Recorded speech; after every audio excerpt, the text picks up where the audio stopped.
நம்ம ரொம்பவே அருமையான டேஸ்ட்டில் ஒரு சூப்பரான வெள்ளை சுண்டல் சாதம் எப்படி செய்கிறதுன்னு பார்க்க போகிறோம். பொதுவாகவே வெரைட்டி ரைஸ்னால் எல்லாருக்குமே ரொம்ப பிடிக்கும். இந்த மாதிரி சாதம் செஞ்சிட்டிங்கன்னா ஸ்கூலுக்கு இல்லை ஆஃபீஸ் போகிறவங்களுக்கு ரொம்பவே ஈஸியாக இருக்கும். இந்த சாதம் ரொம்பவே அருமையான டேஸ்ட்லேயும் இருக்கும். இந்த மாதிரி வெரைட்டி ரைஸ்க்கு நீங்கள் தனியாக காய் எதுவுமே வைக்க வேண்டாங்க. தயிர் வெங்காயம் இருந்தாலே போதும். ஹலோ ஃப்ரெண்ட்ஸ், வெல்கம் டு சமையல் டிலைட்.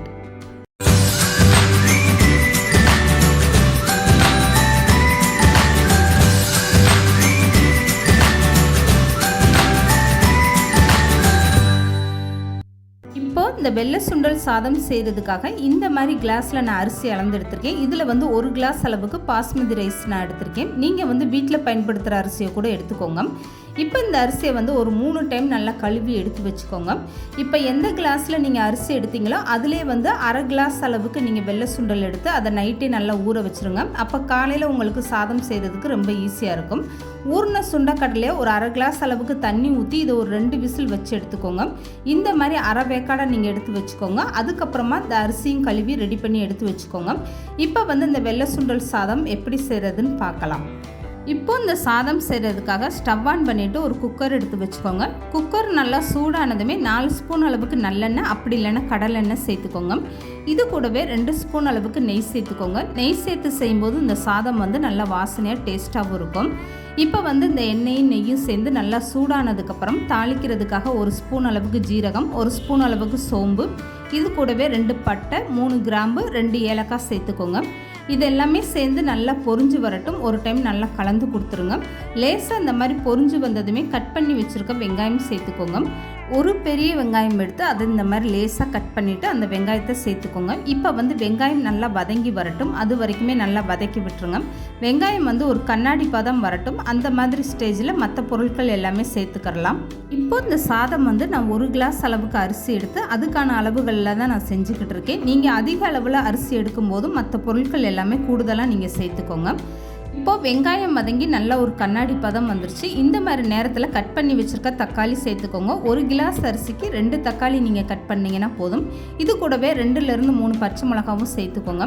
இப்போ இந்த தக்காளி நல்லா வதங்கி வரட்டும். இந்த மாதிரி நல்லா வதக்கி விட்டுருங்க. இப்போ தக்காளி வதங்கிக்கிட்டு இருக்கும் போதே கொஞ்சமாக கட் பண்ண புதினா இலை சேர்த்துக்கோங்க. நல்லா பொடிசாக கட் பண்ணிவிட்டு அந்த இலையை சேர்த்துக்கோங்க. இப்போ இலையும் சேர்த்து இந்த தக்காளியோடு நல்லா வதக்கும் போது உங்களுக்கு இந்த சாதத்தில் அந்த புதினாவோட டேஸ்ட்டெல்லாம் நல்லா இறங்கி சாப்பிடும்போது ரொம்பவே அருமையாக இருக்கும். இப்போ புதினா தக்காளி எல்லாமே சேர்ந்து நல்லா வதங்கிருச்சு. இந்த மாதிரி நேரத்தில் 1 ஸ்பூன் அளவுக்கு இஞ்சி பூண்டு பேஸ்ட்டு சேர்த்துக்கோங்க. 1 கிளாஸ் அரிசிக்கு 1 ஸ்பூன் அளவுக்கு இஞ்சி பூண்டு பேஸ்ட்டு சேர்த்துக்கோங்க. இது கரெக்டான அளவாக இருக்கும். இப்போ இதையுமே சேர்த்துட்டு அந்த இஞ்சி பூண்டோட வாசனை போகிற வரைக்கும் நல்லா இந்த மாதிரி வதக்கி விட்டுருங்க. இப்போ ஸ்டவ்வை மீடியமாக வச்சுட்டு இந்த சாதத்துக்கு தேவையான அளவு உப்பு சேர்த்துக்கோங்க. இதுக்கப்புறமா மசால் பொடி எல்லாமே சேர்த்துக்கலாம். இப்போ 1 ஸ்பூன் அளவுக்கு தனி மிளகாய் தூள் காரத்துக்காக சேர்த்துக்கோங்க. இந்த ஸ்பூனில் தான் நான் மசால் பொடி எல்லாமே அளந்து எடுத்துக்க போகிறேன். இப்போ இதே ஸ்பூனில் 1.5 ஸ்பூன் அளவுக்கு மல்லித்தூள் சேர்த்துக்கோங்க. காரம் மட்டும் உங்கள் டேஸ்ட்டுக்கு ஏற்ற மாதிரி கூடுதளவோ குறைச்சோ சேர்த்துக்கோங்க. இப்போ மல்லித்தூள் சேர்த்ததுக்கப்புறம் அதே ஸ்பூனில் 1/2 ஸ்பூன் அளவுக்கு கறி மசாலா தூள் சேர்த்துக்கோங்க. இப்போ 1/4 ஸ்பூனுக்கும் கொஞ்சம் குறைவான மஞ்சத்தூள் சேர்த்துக்கோங்க. மஞ்சத்தூள் சேர்க்கறதுனால இந்த சாதத்தில் நல்ல ஒரு கலர் கிடைக்கும், நல்ல ஒரு டேஸ்ட்டாகவும் இருக்கும். இப்போ 3 ஸ்பூன் அளவுக்கு நல்ல கெட்டியான தயிர் சேர்த்துக்கோங்க. இதெல்லாமே சேர்த்துட்டு ஒரு டைம் நல்லா கலந்து கொடுங்க. இந்த தயிர் சேர்த்துட்டு மசால் பொடி அந்த தயிர்லேயே நல்லா வதங்கி வரட்டும். ஒரு 2 நிமிஷம் இந்த மாதிரி நல்லா வதக்கி விட்டிங்கன்னா போதும்.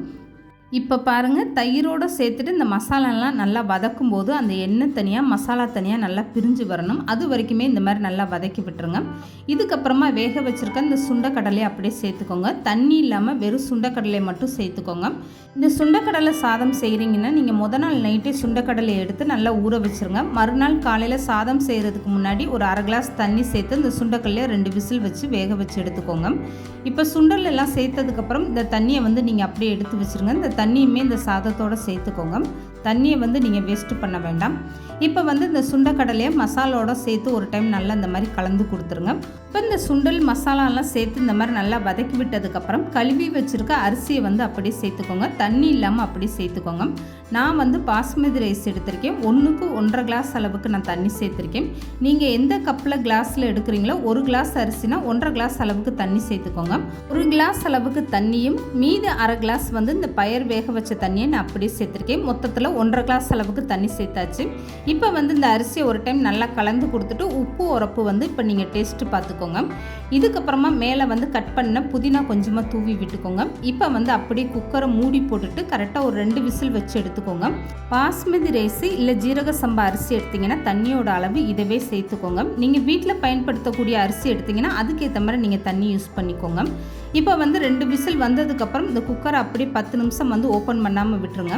10 நிமிஷத்துக்கு அப்புறம் இந்த விசிலோட சவுண்டெல்லாம் அடங்கினதுக்கப்புறமா குக்கரை ஓப்பன் பண்ணி பாருங்கள். இந்த சாதம் வந்து நல்லா சூப்பராக வெந்து வந்துருச்சு பாருங்கள். குக்கரோட மூடியை திறக்கும் போதே நல்லா கமன்னு வாசனையோட ரொம்பவே சூப்பராக இருக்குங்க. இந்த சாதம் வந்து சாப்பிட்றதுக்கு அப்படி கிட்டத்தட்ட பிரியாணி மாதிரி ரொம்பவே அருமையான டேஸ்ட்டாக இருக்கும்.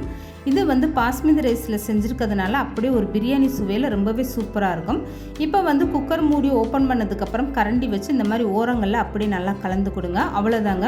இந்த வெள்ளை சுண்டல் சாதம் செய்கிறது ரொம்பவே ஈஸி தாங்க. நீங்கள் குக்கரை பயன்படுத்தி செய்யும்போது சீக்கிரமாகவே வேலை முடிஞ்சிடும். காலையில் டயத்தில் நீங்கள் ஸ்கூலுக்கு இல்லை ஆஃபீஸ் போகிறவங்களுக்கு லஞ்சு ரெடி பண்ணுறதுக்கு இந்த மாதிரி ஒரு வெள்ளை சுண்டல் சாதம் செஞ்சு கொடுங்க. கொஞ்சம் கூட மிச்சம் வைக்காமல் அப்படியே சாப்பிட்டு வந்துடுவாங்க. இந்த சாதத்துக்கு சைடிஷாக நீங்கள் தயிர் வெங்காயம் வச்சிங்கன்னா போதுங்க. ரொம்பவே சூப்பராக இருக்கும். வெள்ளை சுண்ட கடலையை பயன்படுத்தி இந்த மாதிரி ஒரு வெரைட்டி ரைஸ் கண்டிப்பாக நீங்களும் ட்ரை பண்ணி பாருங்கள். அருமையான டேஸ்ட்டாக இருக்கும். இந்த வீடியோ பிடிச்சிருந்தா லைக் பண்ணுங்கள், ஷேர் பண்ணுங்கள். மறக்காமல் சமையல் டிலேட் சேனலை சப்ஸ்கிரைப் பண்ணுங்கள்.